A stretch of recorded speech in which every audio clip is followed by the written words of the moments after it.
Tawa ako ng tawa sa mga DDS. Takot na takot silang ipalit si Robin Padilla kay Bato de la Rosa. Ang tutunog ng mga mura nila sa akin. Ay, sabi ko, uto-uto nga pala tong mga DDS. Ay, mga DDS, naawa naman ako sa inyo, pero may mababait na DDS. Binati pa ako. Ito naman si Respicio.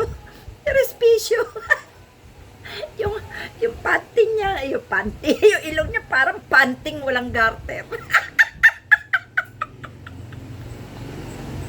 Sabi nila, kada ilong daw ako, mas maganda naman yung ilong ko to kay Respicio, no? Yung kay Respicio parang panty na walang garter. Ay, buwis buhay daw siya parang Sara Duterte. Pag inimpeach, hoy, Respicio, nawala na ang pagka-abogado mo. Nawala na rin pagka-vice mayor mo, nakakahiya ka.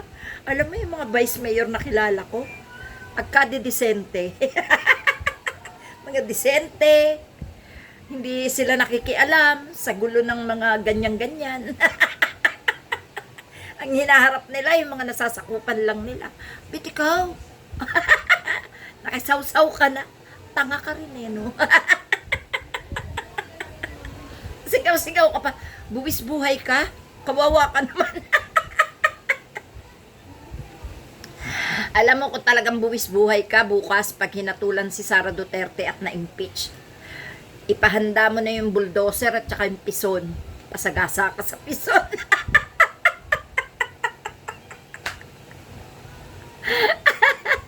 Si Robin Padilla naman, talagang sumisigaw. Huwag kang lalabas, huwag kang lalabas. Sabi niya kay Bato de la Rosa. Huwag ka susuko. Ano na nangyayari sa inyo, mga DDS na politician? Mga kasamahan ni Sara Duterte, ano nangyayari sa inyo? Bakit kayo nagkaganyan? Bakit kayo mga nabuang? Kala ko, mga DDS supporters lang ang buang. Yung pala pati mga DDS politician, bakit nga kayo nagkadabuang-buang na? Ano nangyayari sa inyo? Lahat halos kayo ay buang. Ay nako, ayan na nga ba sinasabi natin? Na pag ang tao ay nasa tama, wala kayong maibato, babalahurain nyo, tapos magpapakita kayo ng mga kayabangan. Yung mga kayabangan nyo naman, hanggang Facebook lang, no? Gaya niyan. Pag daw na-impeach si Sara Duterte, buwis buhay daw si Respicio. Abogado yan, vice mayor pa. Ano nangyari? Alam niyo yung mga ganyang salita, dapat yan sa mga supporters lang namin naririnig. Ay, sistema mo, aba, ay mga politiko kayo. Ay, sinira nyo na yung inyong mga pangalan at mga dignidad. Sinira nyo na rin yung inyong mga reputasyon. Ano pa kayo boboto ng mga taon yan pag kayo nagsitakbo uli? Ay, mga buang talaga kayo, no? Kakaawa naman tong mga to. Ang isa, buwis buhay. Yung isa, sasama na lang kay Bato de la Rosa. Ang mga DDS naman, naku, ay mga uto-uto. Ay pagsabi ko na si Robin Padilla palit ulo kay Bato de la Rosa, aba, ay talaga namang ang pinagwalaan sa comment nila ay tunay ka naman. Meron naman sabi ko, bukas ka ako atulan na si Sara Duterte, mag-candle lightning na sila. Abay, ang mura sa akin, ang tunog. Putang ina mo. Nako. Ay, ito sinasabi nilang matanda na wag na raw mag-social media. Oy. Akala mo lang may uban ako. Pero yung utak ko malinaw na malinaw pa kesa sa'yo, no? kayo naturingan.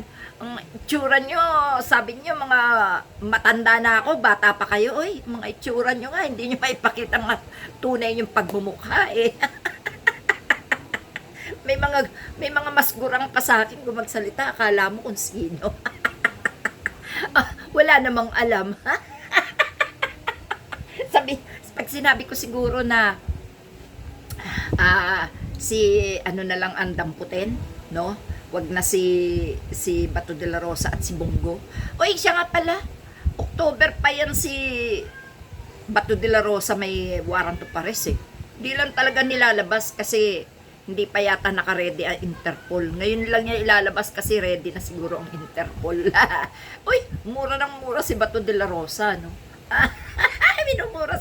minumura si Senador Trillanes, minumura si President Bongbong Marcos.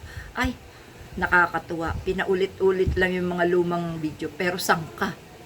Urong na yung bayag ni Bato de la Rosa. Para yan yung bayag na sanggol na nilalamig.